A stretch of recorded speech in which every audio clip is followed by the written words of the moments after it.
నమస్తే దోస్తులు, ఎట్లున్నారు? అందరూ మంచిగున్నారా? ఇవాళ తెలంగాణలో ఉన్న ముఖ్యమైన అంశాలేందో ఓసారి చూద్దాం.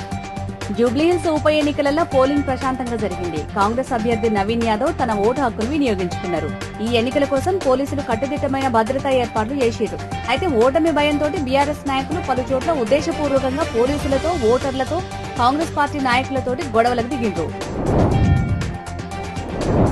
గట్కేసర్లోని ఎన్ఎఫ్సీ నగర్ లో జరిగిన ప్రముఖ కవి, రచయిత అందశ్రీ అంత్యక్రియలకు సీఎం రేవంత్ హాజరై నివాళులర్పించారు. ఉదయం లాలాపేట నుంచి తార్నాక, ఉప్పల్ మీదుగా అందశ్రీ అంతిమయాత్ర మొదలైంది. అంతిమయాత్రలో మంత్రులు సీతక్కతో పాటు పొన్నం, కాంగ్రెస్ సీనియర్ నేత వీహెచ్ తదితరులు పాల్గొన్నారు. జూబ్లీహిల్స్ ఉప ఎన్నికలలో కాంగ్రెస్ పార్టీ అభ్యర్థి నవీన్ కుమార్ యాదవ్ 6 నుంచి 8,000 ఓట్లతోటి గెలుస్తాడని ఆర్టీవీ రవిప్రకాష్ సర్వేలో తేలడంతో రాష్ట్ర వ్యాప్తంగా చర్చ జరుగుతుంది. రేవంత్ ప్రభుత్వం చేపడుతున్న అభివృద్ధి పనులతో పాటు నవీన్ యాదవ్ అభ్యర్థిత్వం ప్రధానమైన అనుకూల అంశాలుగా ఈ సర్వేలో తేలింది. జూబ్లీహిల్స్ ఉప ఎన్నిక పోలింగ్ సరళిని బట్టి కాంగ్రెస్ గెలుపు ఖాయమని పలువురు విశ్లేషకులు అంచనా వేస్తున్నారు. ఈ ఎన్నికల ఫలితాలపై 2 తెలుగు రాష్ట్రాల్లో చర్చ జరుగుతుంది. అర్జెంటీనాకు చెందిన దిగ్గజ football player Lionel Messi December 13న హైదరాబాద్ కు రానున్నారు.